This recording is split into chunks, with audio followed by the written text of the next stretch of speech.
Os 4 tipos de ouvintes é o tema da mensagem. À luz de Marcos, capítulo 4, leremos os versos 1 a 20.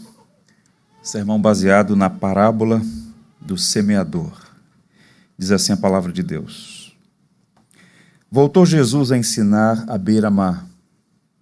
Reuniu-se numerosa multidão a ele, de modo que entrou num barco, onde se assentou, afastando-se da praia, e todo o povo estava à beira-mar, na praia. Assim lhes ensinava muitas coisas por parábolas, no decorrer do seu doutrinamento. Ouvi, eis que saiu o semeador a semear. E ao semear, uma parte caiu à beira do caminho, e vieram as aves e a comeram. Outra caiu em solo rochoso, onde a terra era pouca, e logo nasceu, visto não ser profunda a terra.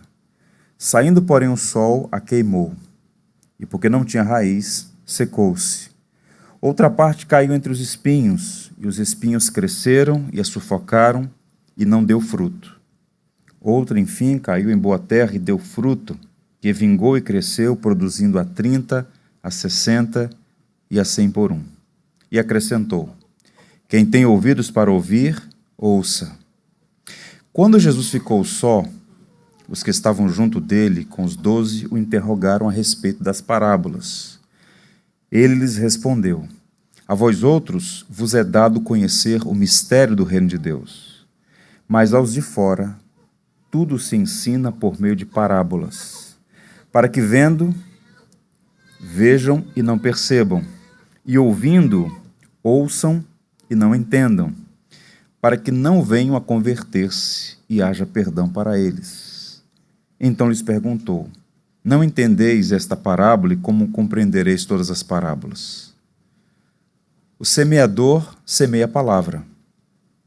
São estes os da beira do caminho, onde a palavra é semeada. Enquanto a ouvem, logo vem Satanás e tira a palavra semeada neles. Semelhantemente, são estes os semeados em solo rochoso, os quais, ouvindo a palavra, logo a recebem com alegria. Mas eles não têm raiz em si mesmos, sendo antes de pouca duração. Em lhes chegando a angústia ou a perseguição, por causa da palavra, logo se escandalizam. Outros, os semeados entre espinhos, são os que ouvem a palavra, mas os cuidados do mundo, a fascinação da riqueza e as demais ambições, concorrendo, sufocam a palavra, ficando ela infrutífera. Os que foram semeados em boa terra são aqueles que ouvem a palavra e a recebem, frutificando a 30, a 60 e a 100 por um. Que o Senhor nos abençoe, irmãos. Nos evangelhos, nós encontramos o registro de 60 parábolas diferentes. Em quantidade e excelência, não há paralelo no mundo antigo. Jesus foi o maior contador de parábolas do mundo antigo. E é interessante notar que o tema central, principal, dessas parábolas é o reino de Deus. E Marcos vai tratar sobre esse assunto nas parábolas que ele apresenta a nós. E embora o evangelho segundo Marcos seja um evangelho de ação, de movimento, mais focado nos atos do que nos discursos de Jesus, nós estamos diante de um bloco grande de 4 parábolas. E esse termo parábola, né, é um termo composto, significa colocar algo ao lado e comparar. Esse é o significado técnico da palavra parábola. E Jesus usou muitas parábolas como uma espécie de figura para ilustrar uma verdade. Então, como mestre por excelência, ele lançava a mão de uma linguagem simples, embora por vezes com algum grau de complexidade no seu ensino, mas uma linguagem simples, familiar às pessoas que ele estava se dirigindo, né, à sua audiência, para ilustrar um pensamento, uma ideia, uma verdade. E os mistérios do reino, que ele chama aqui, mistérios, são verdades que só podiam ser discernidas por revelação de Deus, por iluminação do Espírito. E no Evangelho de Marcos, nós vamos encontrar, repito, 4 parábolas, onde esses mistérios do reino são apresentados. Mistério aqui é uma verdade espiritual, entendida apenas por meio de uma revelação divina.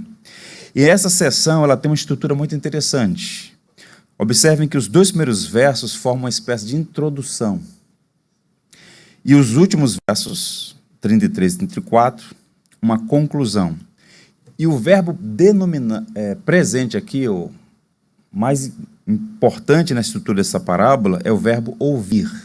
Ele está falando sobre a maneira adequada de ouvir e também algumas maneiras equivocadas de se ouvir. Tanto os líderes religiosos quanto as multidões, os discípulos, serão confrontados por esses mistérios do reino e terão que perguntar a si mesmos se estão ouvindo adequadamente as verdades do reino. Eu queria sua atenção, e peço a você que mantenha aí a Bíblia aberta. Os dois primeiros versos, essa introdução, é interessante porque cria um ambiente, o cenário a partir do qual Jesus vai pronunciar essa belíssima parábola, a parábola do semeador. Observe como ele começa. Marcos apresenta assim: voltou Jesus a ensinar à beira-mar. O capítulo 3, Jesus está na sinagoga, agora ele está à beira-mar. Ele é o pregador ao ar livre. Reuniu-se numerosa multidão a ele, de modo que entrou num barco onde se assentou, afastando-se da praia. E todo o povo estava à beira-mar, na praia. Assim lhes ensinava muitas coisas por parábola no decorrer do seu doutrinamento. As portas na sinagoga foram fechadas para Jesus. Ele sofreu dura oposição da classe religiosa, fariseus e escribas. Levantaram muita suspeição sobre a honestidade de Jesus, sobre a ortodoxia do seu ensino, sobre as suas práticas, de modo que nesse momento Jesus não está mais pregando entre os religiosos na sinagoga, mas agora nas ruas, nas praças, e nesse caso específico aqui, à beira-mar, o mar da Galileia. E quando eu leio esse texto, eu fico imaginando, tentando imaginar aquele belíssimo cenário da Galileia, no entorno do lago de Genezaré, porque Jesus fez da praia o templo e do barco o púlpito. Nas águas azuis do mar da Galileia, Jesus falou a uma multidão disposta a ouvir cada palavra do Senhor. E a partir desse púlpito flutuante, Jesus fala ao coração do povo. Muito provavelmente, o lugar onde Jesus proferiu essa parábola é um lugar entre Cafarnaum e Tágiba, onde ainda hoje existe uma espécie de anfiteatro natural. É uma encosta que desce até uma baía, que os israelenses chamam de Baía das Parábolas. Cientistas israelenses estudaram aquele lugar, e quem está no barco, se dirigindo à praia, pode falar e, sem esforço, alcançar milhares de pessoas. É um anfiteatro natural que existe ali, entre Tágiba e Cafarnaum. E muito provavelmente Jesus faz isso. Ele entra no barco, se afasta da praia, toma assento e começa a falar, e a sua voz alcança muitas pessoas. É interessante isso, porque a tradução literal, veja que no verso 1 aparece assim: entrou no barco onde se assentou. A tradução literal que seria: subiu no barco e se sentou no mar. Parece estranho isso, né? Mas talvez aqui Marcos esteja usando essa linguagem, reverberando uma verdade teológica expressa no Salmo 29, que diz assim: o Senhor assentou-se soberano sobre o dilúvio. Tente imaginar a cena, ele senta no barco e começa a falar. No lago de Genezaré, no mar da Galileia. A cena é impressionante. E naquele contexto da Galileia, que é a região mais fértil de Israel, todos estavam familiarizados com essa figura do semeador a semear. Era muito artesanal. O homem colocava uma bolsa de couro com os grãos e saía semeando. Todos eles sabiam o que significava isso. E a partir dessa figura comum àquela audiência, Jesus então profere essa parábola, que tem como propósito, diferente de uma alegoria, uma parábola tem um tema central. E a pergunta é: qual é o tema central da parábola do semeador? Os diferentes tipos de ouvintes. Jesus está falando fundamentalmente sobre 4 tipos de ouvintes e as reações distintas, diferentes, diante da palavra de Deus. Se você for atencioso na leitura, ele começa a parábola e termina a parábola com o verbo ouvir. Repito, é um verbo predominante na parábola. Mas antes de examinar esses 4 tipos de ouvintes, eu queria sua atenção para ver mais cuidadosamente os versos 10 a 12. Porque esse é o segundo momento no Evangelho segundo Marcos. Nós estamos aí nessa jornada, esse é o 21º sermão. É o segundo episódio em que Marcos apresenta aqui o que na literatura é chamado de episódio sanduíche. Entre a parábola que é apresentada entre os versos 3 e 9 e a explicação dela, versos 13 a 20, Jesus apresenta a razão pela qual ele ensina por meio de parábolas. Então é um episódio sanduíche. Entre a parábola e a explicação, tem uma nota aí, que é uma das passagens mais difíceis do Novo Testamento. É uma inserção marcana, assim chamada, de difícil interpretação. Vejam, lerei novamente. Quando Jesus ficou só com os que estavam junto dele, com os 12, o interrogaram a respeito das parábolas. Ele lhes respondeu: a vós outros vos é dado conhecer o mistério do reino de Deus, mas aos de fora tudo se ensina por meio de parábolas. Esse é o motivo pelo qual ele ensina por parábola. A razão. Agora vejam, a nota bem dissonante aqui. Para que vendo, vejam e não percebam, e ouvindo, ouçam e não entendam, para que não venham a converter-se e haja perdão para eles. Se alguns pudessem, riscaria essa passagem. Ficaria só com a parábola e a explicação. Mas se o texto está aqui, é porque há uma razão. Então, qual é o ponto aqui? O ensino de Jesus, a partir de agora, é restrito aos 12. Tente imaginar. Ele prega, né, ele faz o ensino da parábola do sermão, parábola do semeador, e com os 12 e um grupo mais próximo a ele, um grupo de discípulos, então ele estava com um grupo restrito, não mais a multidão, ele começa a falar sobre essa questão. Porque os próprios discípulos perguntam: por que o Senhor ensina por meio de parábolas? E ele então dá a razão. E o propósito dessa citação, ele está citando o profeta Isaías. Se você ler o texto correlato, Mateus 13, Mateus vai citar textualmente o profeta Isaías, capítulo 6, para mostrar que a cegueira e a impenitência de Israel, demonstradas na maneira como eles rejeitam a mensagem, era um sinal de juízo. Então, quando Jesus cita o livro do profeta Isaías, faz essa inserção aqui entre a parábola e a explicação, o seu propósito é mostrar que as pessoas, por vontade própria, elas não são coagidas, é por vontade própria, elas rejeitam o Senhor e tratam sua mensagem com desdém. Então, ele as endurece para que não se convertam e sejam perdoadas. Essa é uma passagem que fala sobre o juízo, fala sobre o impenitente.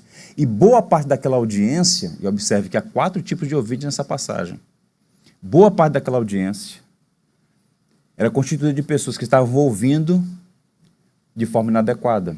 Religiosos, a multidão como um todo, inclusive, ele vai usar essa linguagem, os de fora, né? O notável Antônio Vieira, a quem Fernando Pessoa chamou de o imperador da língua portuguesa, ele faz um comentário desse texto, versos 10 a 12, que eu considero irretocável. Eu vou ler para vocês. Ouçam. Todas as criaturas que existem no mundo se reduzem a 4 gêneros. Criaturas racionais, como os homens, criaturas sensitivas, como os animais, criaturas vegetativas, como os espinhos, e criaturas insensíveis, como as pedras, e não há mais. Faltou algumas dessas que não se armassem contra a semeadura? Nenhuma. A natureza insensível o perseguiu nas pedras, a vegetativa nos espinhos, a sensitiva nas aves, a racional nos homens. As pedras secaram-na, os espinhos afogaram-na, as aves comeram-na e os homens pisaram-na. O que Vieira está dizendo aqui é que apenas pela graça livre e soberana é que os discípulos puderam compreender os mistérios do reino. O homem precisa responder com fé, com arrependimento, ele precisa crer em Jesus Cristo como Senhor e Salvador. Mas esse ato já é um sinal da soberana graça de Deus operando no coração, porque inerentemente um homem não consegue fazer esse movimento na direção de Deus. Mistérios são verdades que permaneceriam desconhecidas se Deus não as revelasse. Existe aqui, para muitos teólogos, uma grande tensão entre a soberania de Deus e a responsabilidade humana. O homem tem o dever moral de ouvir e responder a Deus, mas o seu coração está inabilitado até que ouça pela fé. Então existe uma estrutura nessa parábola, e eu queria compartilhar esse ponto aqui que é bem sensível, antes de examinar esses 4 tipos de ouvintes. Qual é a estrutura simples da parábola? A semente é a palavra de Deus. Os solos, os corações dos ouvintes. E os resultados, as diferentes respostas que o homem dá à pregação. Marcos começa com essa parábola porque o reino de Deus começa com a pregação da palavra de Deus. Então a semente é semeada nos corações que produzem resultados diferentes. E vejamos então quais são os diferentes tipos de ouvintes apresentados por Jesus aqui, como eles reagiram à pregação. Primeiro, à beira do caminho. Existe aí o homem do coração endurecido. Verso 4. E ao semear, uma parte caiu à beira do caminho, e vieram as aves e a comeram.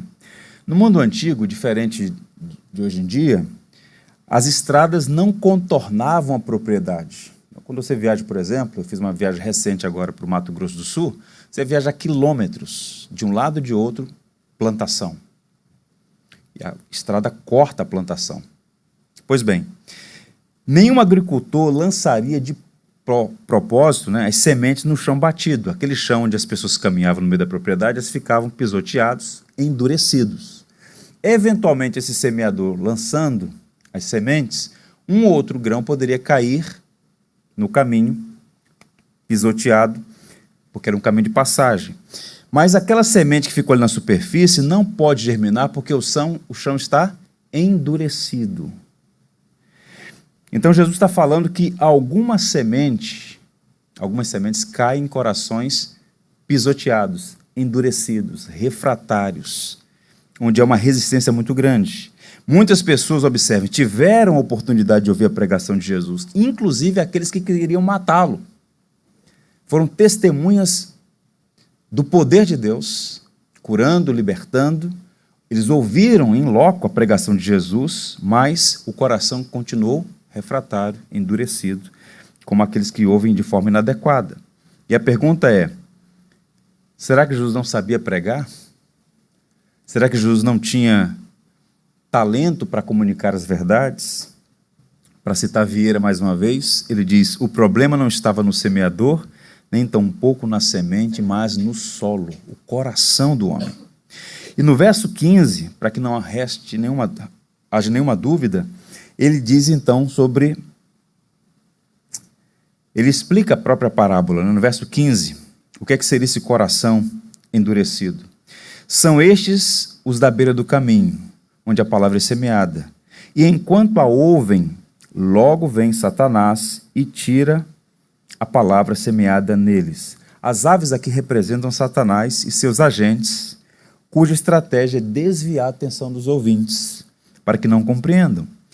Jesus está falando sobre uma atividade satânica. Lucas acrescenta dizendo o seguinte, esse mesmo texto, agora na perspectiva de Lucas, capítulo 8, verso 12, está escrito, aqui caiu à beira do caminho são os que a ouviram. Houve uma audição, ouviram. Vem a seguir o diabo e arrebata-lhes do coração a palavra, para que não suceda e, crendo, sejam salvos. Então, Satanás sempre foi o principal opositor da obra de evangelização. Onde o semeador sai a semear, ele sai para roubar a semente. Agora, a Bíblia fala com clareza que Satanás existe, nós tratamos esse assunto aqui semana passada, quando falamos sobre a blasfêmia contra o Espírito Santo. A Bíblia afirma a existência do diabo, e uma das suas atividades é cegar o entendimento dos incrédulos. O apóstolo Paulo foi o maior evangelista da história.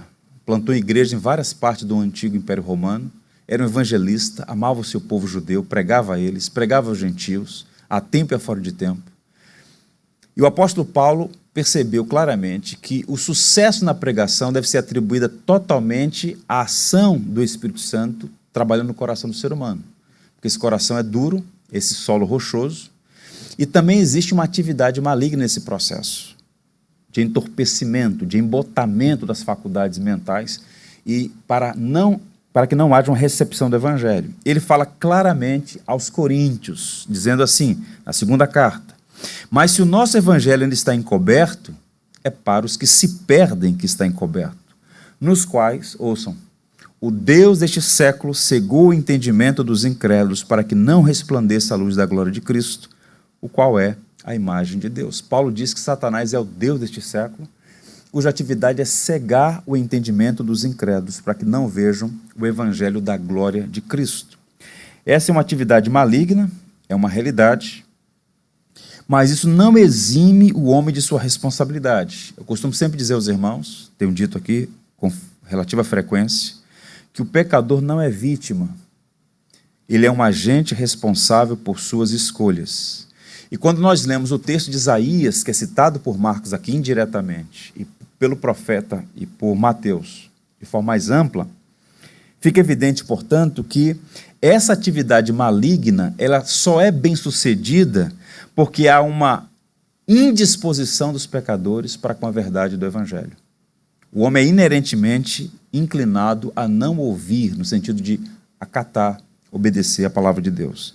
Mateus, nesse mesmo contexto da parábola do semeador, ele diz assim: porque o coração deste povo está endurecido, de mau grado ouviram com os ouvidos e fecharam os olhos, para não suceder que vejam com os olhos, ouçam com os ouvidos, entendam com o coração e se convertam e sejam por mim curados.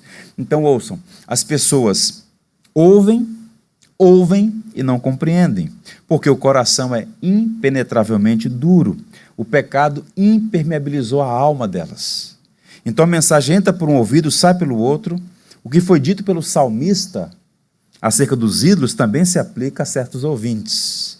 Tem olhos e não veem, tem ouvidos e não ouvem. Então percebam, o problema não é a mensagem, nem o mensageiro, o problema é o coração. E há um tipo de ouvinte cujo coração está tão endurecido quanto aquele chão que recebeu a semente, mas ela não pôde germinar. E Jesus usa essa linguagem. Houve uma atividade satânica ali para impedir que essa semente pudesse germinar. Um professor de Novo Testamento muito competente, chamado John Mackay, da Universidade de Princeton, século XIX, ficou conhecido pelos exames que ele fez nas parábolas de Jesus. Ele disse o seguinte sobre esse texto especificamente: para muitos homens, o mais sério de todos os problemas é não perceber nenhum. Estão satisfeitos consigo mesmo, agarrados ao hábito, escravos da rotina, orgulhosos de suas crenças e da ausência delas, consumidos no prazer e nada levam a sério.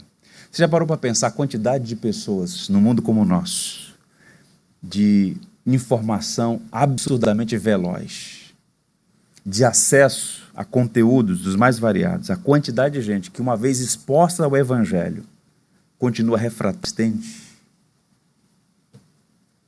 É o coração endurecido. Aquele que ouve de mau grado a pregação do Evangelho não despreza o pregador, mas a Cristo, que é a própria mensagem pregada. E aqui de imediato, meus irmãos, é uma aplicação muito importante para nós, enquanto cristãos que já professamos a fé em Jesus Cristo. Lute contra a dureza do coração e peça a Deus um coração quebrantado. O maior tesouro que um homem pode desfrutar neste mundo, um dos maiores tesouros, é ter um coração aberto, um coração sensível a Deus, um coração inclinado a ouvir a Deus. É muito importante, sobretudo num contexto em que reconhecemos que a fé vem pelo ouvir e ouvir a palavra de Cristo. Pense na quantidade de igrejas que todos os domingos estão abertas e ali sempre alguém lendo e expondo as Escrituras Sagradas. Como é que essa palavra é recebida? Como é que ela é guardada no coração? A igreja precisa aprender a ouvir diligentemente a palavra de Deus. E ouvir é uma arte. Eu costumo sempre brincar que há sempre alguém oferecendo um curso de oratória. E algumas pessoas querem aprender a falar em público, precisam melhorar essa comunicação em público. Mas a gente não encontra cursos de ouvitatória, né? De escutatória. A gente precisa aprender a ouvir mais. Se faltam hoje no Brasil pregadores, também falta, certamente, audiência. Faltam pessoas dispostas a ouvir adequadamente. Um pastor puritano inglês chamado Baxter, se dirigindo à sua congregação, a maior igreja do interior da Inglaterra nos seus dias, ele disse o seguinte: não vindes ouvir com o coração desatento, como se viesses ouvir uma questão que pouco vos interessa, mas vinde com um senso de indizível importância, a necessidade da santa palavra. Tendes um trabalho a fazer, tanto quanto o pregador, deverias estar ocupados tanto quanto ele. Deverias abrir as vossas bocas digerindo a palavra, pois ninguém pode digeri-la em vosso lugar. Logo, trabalhai o tempo todo, abominando o coração preguiçoso, tanto quanto um ministério de pregação preguiçoso. Baxter falando sobre a responsabilidade dos ministros em pregar, mas também da igreja em ouvir. Ele escreveu um livro chamado Pastor Aprovado, um livro que até hoje, 300 anos depois, continua sendo reimpresso em vários idiomas do mundo. É um livro que exorta os pastores a exercer com diligência o ministério pastoral, da pregação, do cuidado, da oração. Mas ele também fala sobre a necessidade da igreja a ouvir adequadamente o evangelho, ouvir adequadamente a pregação. A própria maneira do nosso corpo, a maneira como nós nos postamos, pode revelar muito sobre nós mesmos. A atitude. Lloyd Jones, que eu vou citar daqui a pouco, que é um exemplo para nós, ele dizia: se você não trouxer Deus de casa, você não vai encontrá-lo na igreja. A motivação, o que de fato nos afeiçoa, o que de fato é doce ao nosso paladar, isso tudo é importante. Jesus está se dirigindo a um grupo de pessoas dizendo: olha, tem aqueles que a semente caiu na beira do caminho, não germinou, não deu fruto, Satanás arrebatou do coração, não germinou. É um fenômeno recorrente na história da igreja. Muitas pessoas que precisam aprender a ouvir a pregação da palavra de Deus. Amós, o profeta, disse sobre um tempo, ele usa uma palavra muito firme, dizendo o seguinte: eis que vem dias, diz o Senhor, em que enviarei fome sobre a terra, não de pão, nem sede de água, mas de ouvir a palavra de Deus. Hoje pela manhã um amigo meu me enviou um texto dizendo que a Sociedade Bíblica Ucraniana esgotou todos os seus depósitos de Bíblia. Não há mais Bíblia para adquirir na Ucrânia. O fluxo de gente buscando um exemplar das Escrituras Sagradas. É impressionante. Então, geralmente no tempo de adversidade, há um movimento maior, uma abertura maior para se ouvir a palavra de Deus. E os tempos de bonança e paz, geralmente, há uma negligência em relação às Escrituras, em relação à pregação do Evangelho. A gente precisa parar e pensar sobre essas coisas. Porque o que Cristo está dizendo aqui é absolutamente atual e pertinente para o nosso tempo. Cuidado com o coração endurecido. Peça a Deus: Senhor, dê um coração quebrantado. O livro de Provérbios diz que a alma farta pisa os favos de mel, mas para a sedenta até o amargo é doce. Segundo tipo de ouvinte que aparece aqui, nós vamos chamar de coração superficial. Tem relação com o solo rochoso. Verso 5, ele fala que a semente caiu sobre um solo rochoso e, curiosamente, experimentou um crescimento, um fenômeno lá de crescimento. Mas por ter pouca terra, o crescimento foi rápido. A ausência de raiz não suportou o calor do sol. Observe então o verso aí, os dois, 5 e 6. Outra caiu em solo rochoso, onde a terra era pouca, e logo nasceu, visto não ser profunda a terra. Saindo, porém, o sol a queimou, e porque não tinha raiz, secou-se.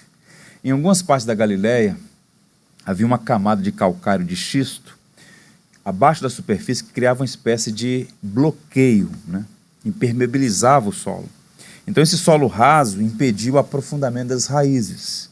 Então, inicialmente, aquela semente germinava e tinha um crescimento rápido. Mas, à medida que o sol aquecia o solo, a umidade se esgotava e aquela planta secava. Porque o solo era, na verdade, rochoso. A camada de terra era muito superficial.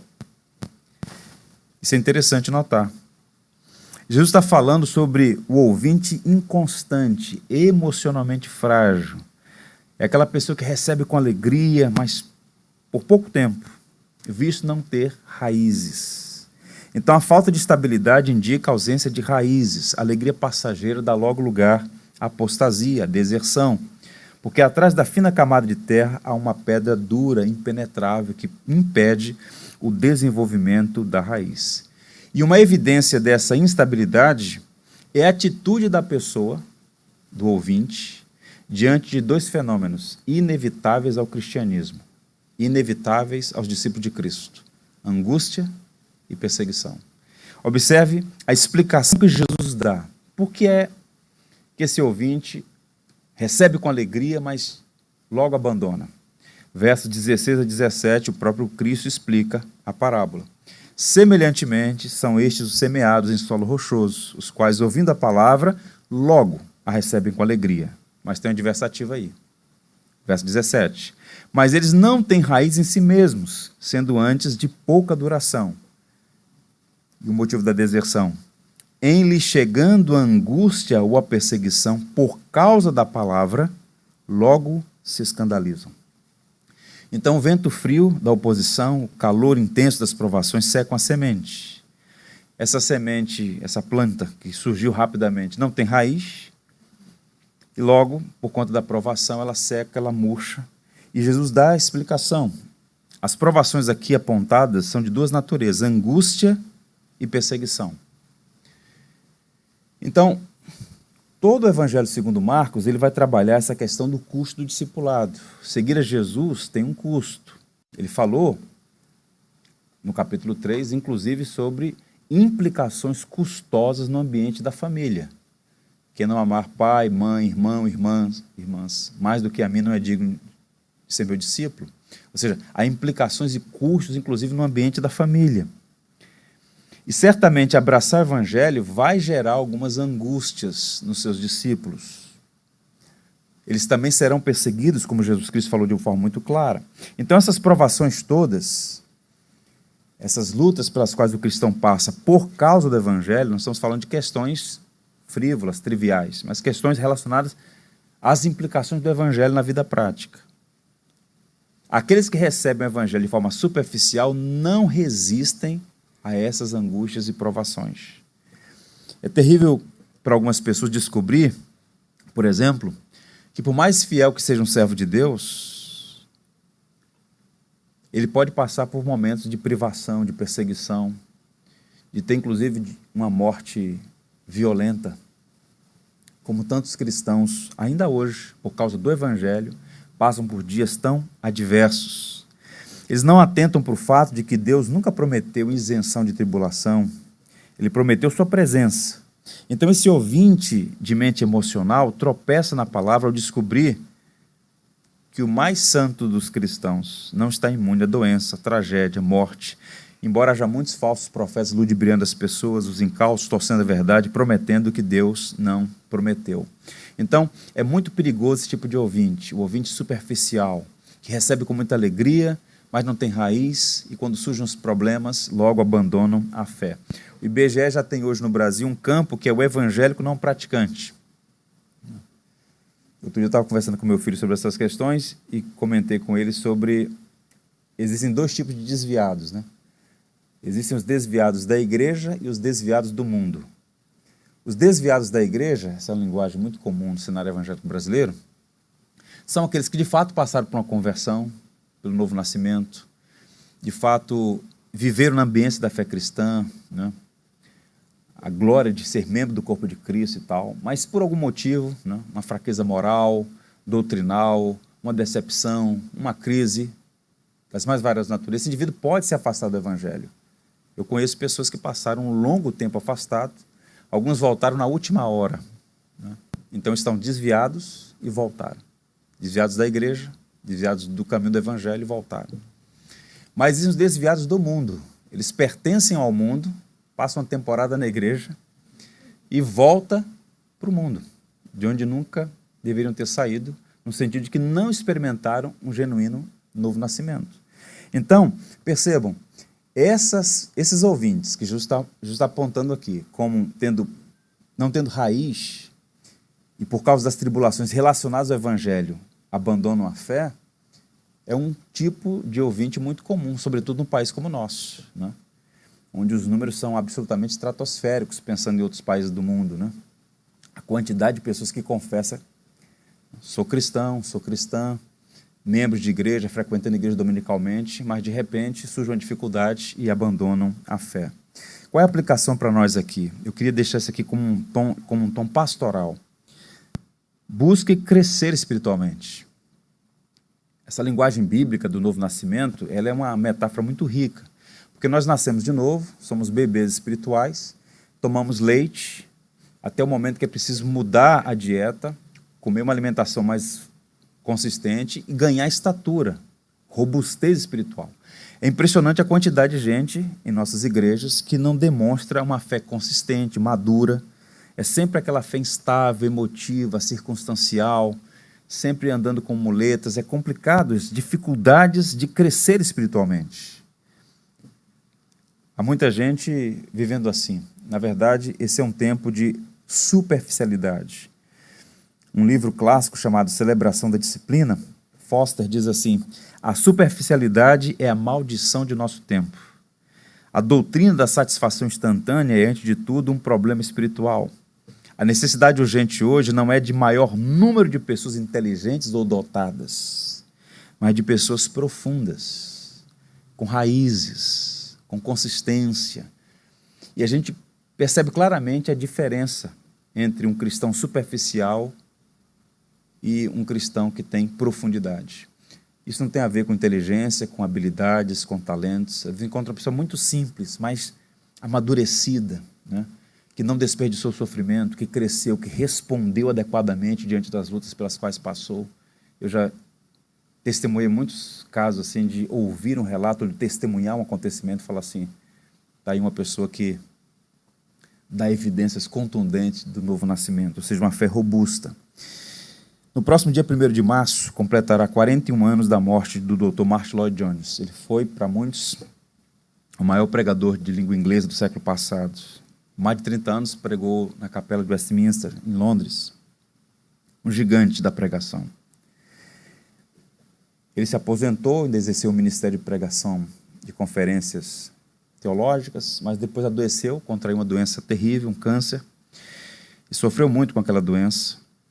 E 3 dias antes de morrer, quando já não conseguia falar, ele escreveu num pedaço de papel: por favor, não orem por minha cura. Não me afaste da glória e alegria eternas. Minha morte não é uma tragédia. Estou voltando para casa. Ou seja, em nenhum momento, por causa da sua compreensão teológica, da maturidade bíblica e espiritual que ele tinha, em nenhum momento, por ser um pregador fiel do evangelho por décadas, ele tentou impor a Deus, exigir de Deus uma perfeita saúde. Um pregador do evangelho, sofrendo dores terríveis por conta de uma enfermidade horrível como é um câncer. Enquanto a família e a igreja orando por sua cura, eles dizem: orem por minha cura, não me detenham da glória, eu sei para onde eu estou indo. Isso é uma robustez espiritual, isso é maturidade, isso é profundidade na sua fé. E há muitas pessoas que abandonam a Cristo por causa de angústias, perseguições, por causa de um problema de natureza familiar. Por que Deus está permitindo isso aqui e acolá? Esse tipo de resposta, de pergunta, de questionamento, revela primeiro a nossa natureza humana, em algum grau, esse é o primeiro ponto, mas também pode revelar uma fé superficial que não resiste à angústia ou à perseguição. Então fica aqui o encorajamento. Estabeleça como meta. Use os meios de graça para crescer espiritualmente. Amadureça na fé, porque dias difíceis virão. E uma fé superficial não resiste à angústia, nem tampouco à perseguição. Um terceiro tipo de ouvinte, nós vamos chamar de coração dividido, entre espinhos. O verso 7. Outra parte caiu entre espinhos, e os espinhos cresceram e a sufocaram, e não deu fruto. Muito provavelmente, Marcos está fazendo aqui alusão a um tipo de erva daninha, como é comum naquela região também, de raízes muito fortes, e por ser uma planta de raiz muito forte, né, ela roubava a umidade do solo e as plantas mais novas eram sufocadas, ficavam sem energia. Então Lucas está a dizer que os frutos aparecem, mas não podem amadurecer porque os espinhos, no caso aqui as ervas daninhas, sufocavam. E esses espinhos representam forças que sufoca o desenvolvimento do fruto. Por que algumas pessoas não desenvolvem, não crescem, não amadurecem? Jesus está falando sobre um tipo de ouvinte que nós criamos até expectativas, né, em relação a essas pessoas, mas aparentemente não avança, porque são impedidas pelos espinhos. E o próprio Cristo vai explicar quais são esses espinhos, o que é que de fato sufoca, impede o crescimento desses ouvintes. Observe então os versos 18 e 19. Ele fala sobre duas coisas: os cuidados do mundo e a fascinação das riquezas. Os outros, os semeados entre espinhos, são os que ouvem a palavra. Todos eles ouvem. Agora veja a reação. Mas os cuidados do mundo, a fascinação da riqueza e as demais ambições concorrendo, sufocam a palavra, ficando ela infrutífera. É o tipo de ouvinte do coração dividido. É aquela pessoa que diz: não, Jesus Cristo é Senhor, Jesus Cristo é o Salvador, o Evangelho é o caminho. Elas concordam, elas assentem com aquelas verdades basilares da fé cristã, mas o problema é que elas não conseguem avançar espiritualmente porque o coração ainda está preso ao mundo. Isso significa, entre outras coisas, que os valores e as prioridades do mundo estão no controle. O coração não pertence a Cristo ainda. Tal pessoa está tão preocupada em ganhar a vida que acaba perdendo tudo. Conhecem a verdade, mas não vivem de acordo com ela. O coração está dividido. Os cuidados do mundo aqui, literalmente, significa o seguinte: as distrações dessa era. Já parou para pensar na quantidade de pessoas vivendo assim? Elas não conseguem ter uma visão da eternidade, elas não conseguem viver à luz do Evangelho, elas concordam com as doutrinas cristãs, elas não fazem oposição à fé cristã, mas não conseguem viver à altura, ou aquilo que Paulo chama de modo digno do Evangelho, porque elas estão fascinadas com este mundo. Aquilo que a Bíblia chama de mundanismo, né? O mundo no centro, o coração afeiçoado a princípios e valores diametralmente opostos à vontade de Deus. O John MacArthur faz um comentário oportuno e diz assim: as preocupações com as questões temporais desta era atual impedem a pessoa de considerar seriamente o Evangelho. Ela está tão preocupada com essas coisas, com quanto boas algumas delas, mas que não são as mais importantes. Cristo estava todo o tempo confrontando seus seguidores para perceber, para entender os custos do discipulado. Lembra daquele jovem rico que procurou Jesus? Bom mestre, o que farei para herdar a vida eterna? E Jesus diz então para ele algumas coisas que foram indigestas, porque ele se apresentou como alguém muito correto, porque ele guardava os mandamentos desde a sua juventude. Quando Cristo percebeu que ele estava completamente equivocado, deu a ele uma ordem que mexia no seu ídolo. E qual era o ídolo principal daquele rapaz?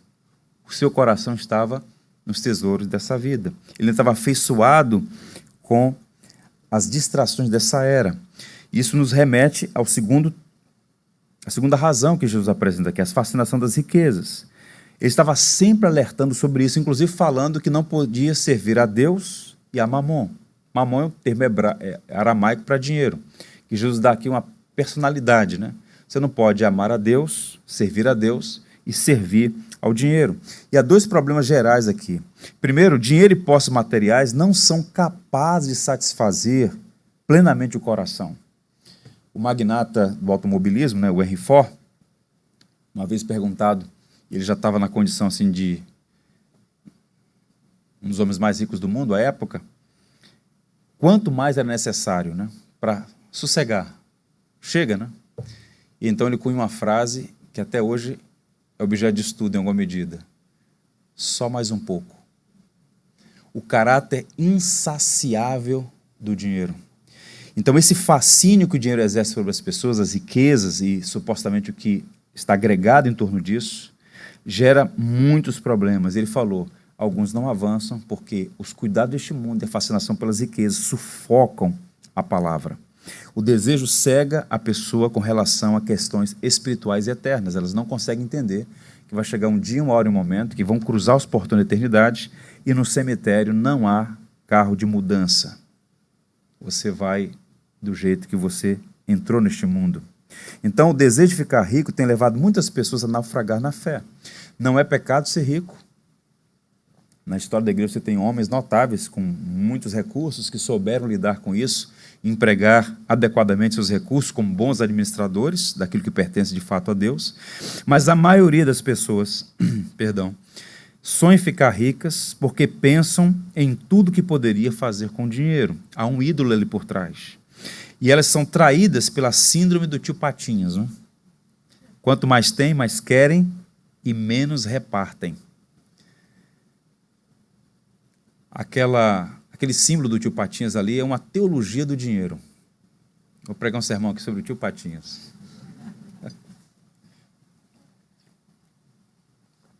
Ele tinha uma piscina na casa dele, que era uma piscina, não tinha água não, era moedas de ouro. Aí o prazer dele, no final da tarde, era dar um salto, cair na piscina cheia de moedas. Mas percebam que ele era um homem perturbado, um personagem perturbado, né? Porque ninguém se aproximava dele por amor, era sempre por interesse, ele estava sempre desconfiando de tudo e de todos. E havia sempre os irmãos metralhas, tirando o sono do tio Patinhas, porque na verdade ele era um escravo, ele não tinha nada, eram as coisas que possuíam a ele. Então, dinheiro é muito bom no bolso, mas no coração pode levar para o inferno. Ouça o que Paulo disse a Timóteo: os que querem ficar ricos caem em tentação e cilada, em muitas concupiscências insensatas e perniciosas, as quais afogam os homens na ruína e perdição. Porque o amor do dinheiro é raiz de todos os males, e alguns, nessa cobiça, se desviaram da fé e assim mesmo se atormentaram com muitas dores. É um flagelo para a alma, se acorrentado por mamon. É um flagelo para a alma, é um naufrágio na fé. E há muita gente incorrendo nesse tipo de erro, não consegue avançar, porque os cuidados deste mundo e a fascinação pelas riquezas acabam sendo um tropeço. Pensam mais aqui do que na eternidade. Quantos, na última hora, se eu pudesse voltar atrás? Qual é a aplicação para nós? Ouça, irmãos, não corra atrás do vento. A vida é mais do que ouro e prata. Os cuidados deste mundo e a fascinação com as riquezas podem sufocar o maior tesouro que você tem, que é a palavra de Deus. Portanto, não troque o eterno pelo temporal. Por fim, o quarto tipo de ouvinte aqui, o coração frutífero. A boa terra. Observe o verso 8. Outra, enfim, caiu em boa terra e deu fruto, que vingou e cresceu, produzindo a 30, a 60 e a 100 por um. Então Jesus aproveita aquele cenário da Galiléia e do norte de Israel, que até hoje é o paraíso agrícola daquela região, e ele encerra falando da boa terra. Outra, enfim, caiu em boa terra. Até aqui nós vimos uma espécie de progressão nos 3 solos ruins.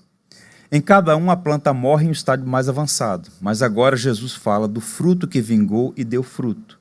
E Jesus chama esse solo de fértil, o solo bom, onde a palavra pode frutificar. Aquele que ouve a palavra de Deus com esse coração receptivo, ao receber a palavra, vai dar muitos frutos. A palavra foi recebida por um coração receptivo e disposto a aprender. E no verso 20 o Senhor explica o que significa esse solo fértil, esse bom terreno. Os que foram semeados em boa terra são aqueles que ouvem a palavra e a recebem, frutificando a 30, a 60 e a 100 por um. Há um processo aqui, em 3 estágios. Vou apenas ler por conta do nosso tempo. Primeira coisa é ouvir. Ouve a boa terra, tal como os outros terrenos. Primeira coisa, ouvir. A semelhança dos demais ouvintes, ele também ouviu, mas houve um elemento que fez toda a diferença: a disposição, a diligência com que ouve a palavra de Deus. Jesus compara a uma terra boa, onde a semente pode se desenvolver e dar frutos, a 30, a 60 e a 100 por um. Ou seja, é um negócio espantoso, o crescimento que acontece quando o solo é fértil. E mais, compreende, porque o texto diz, ouvem a palavra e a recebem. Há uma eficaz iluminação do Espírito sobre a mente da pessoa, guiando-a à verdade. Então, frases como o Evangelho da Graça, redenção em Cristo, Pai nosso que estás nos céus, Consolador. Essas coisas passam a ter sentido, porque a mente foi iluminada para compreender esse vocabulário evangélico, esse vocabulário bíblico. E a pessoa vai tendo iluminação e vai colocando essas verdades todas em prática. E há fruto. A mensagem do Evangelho, uma vez ouvida e compreendida, transforma aquele que ouve. Então, o propósito da Bíblia não é informar as pessoas simplesmente. A informação é um veículo importante, é um instrumento importante, mas a fé, ela vem por meio dessa informação, dessa pregação, mas a fé tem como objetivo, o Evangelho, a mensagem pregada, promover transformação, tem que acontecer frutificação, uma mudança. A mensagem do Evangelho, uma vez ouvida, compreendida, transforma aquele que a ouve. Caminhando para o final, eu quero ler para vocês um comentário que me edificou bastante sobre essa questão de frutificar. E como pastor, lidando com todo tipo de pessoas, eu oro constantemente para que Deus conceda esse terreno fértil, esses corações abertos, onde a palavra possa frutificar. O bispo John Riley diz assim: só há uma evidência de que estamos ouvindo corretamente a palavra de Deus. Só há uma. Então você que ouve a pregação, na perspectiva aqui do bispo inglês John Riley, só há uma evidência de que você está ouvindo corretamente a palavra de Deus. E ele segue no comentário: a evidência é produzir fruto. A árvore é conhecida pelos seus frutos. O fruto aqui, ele comentando a passagem da parábola do semeador, o fruto aqui é o fruto do Espírito, arrependimento para com Deus e fé no Senhor Jesus Cristo, santidade de vida e de caráter, dedicação à oração, humildade, amor cristão, mente espiritual. Essas são as únicas provas satisfatórias de que a semente da palavra de Deus está realizando o trabalho que lhe é próprio em nossas almas. Então, fruto aqui não é ativismo. Fruto aqui, usando a linguagem aqui do comentarista, é, na verdade, um conjunto de evidências, entre outras coisas, relacionadas à mudança do caráter, da vida, santidade, a prática da oração, a humildade, o amor, a mente espiritual. Essas coisas todas são evidências de que o Espírito está trabalhando, de que houve essa recepção da palavra no coração. E observa o verso 9, como Jesus terminou a parábola. O verso 9 diz assim: e acrescentou: quem tem ouvidos para ouvir, ouça. O verbo ouvir domina toda a parábola. Então, ele está falando sobre 4 tipos de ouvintes. Quando a gente fala do verbo ouvir, no Antigo Testamento, tanto no Novo Testamento também, ouvir indica tanto a disposição de ouvir a verdade, quanto a motivação para atender, para obedecer. Então, Tiago, reverberando o Antigo Testamento, e a sabedoria prática, ele vai dizer que os homens sábios são aqueles que ouvem e praticam a palavra de Deus. Então, em resumo, meus irmãos, o caminho da terra batida representa aqueles que não querem se arrepender, o coração é terreno duro. O solo pedregoso representa os que só querem uma vida sem tribulação. Com isso, é impossível e se escandalizam com a palavra e abandonam a fé. O solo cheio de espinhos representa aqueles que são sufocados pelo desejo de ganhar dinheiro e desfrutar das coisas boas da vida. Esse anseio insano sufoca a fé e impede-a de frutificar. O solo bom representa o coração aberto para receber a palavra de Deus e viver em obediência a ela. Portanto, que Deus nos dê um coração como um coração fértil, aberto, frutífero para a glória dele. Colossenses 1,10 diz assim: eu oro para que vocês vivam de modo digno do Senhor, para o seu inteiro agrado, frutificando em toda boa obra e crescendo no pleno conhecimento de Deus. Isso é possível pela maravilhosa graça de Deus. Amém? Vamos ficar em pé. Tudo que tens feito, por tudo que vais fazer, por tuas promessas e tudo que és, eu quero te agradecer com todo o meu ser. Te agradeço, meu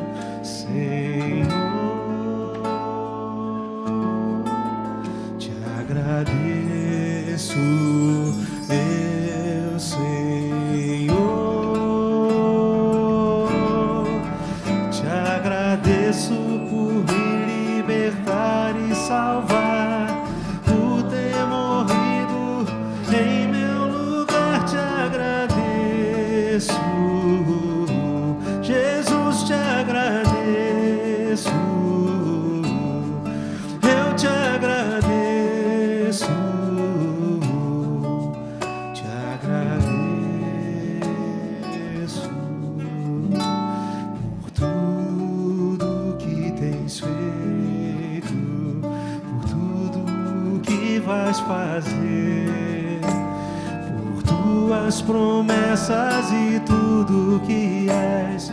Eu quero te agradecer com todo o meu ser. E aí? Te agradeço, Deus Senhor. Te agradeço, Deus Senhor. Te agradeço por me libertar e salvar.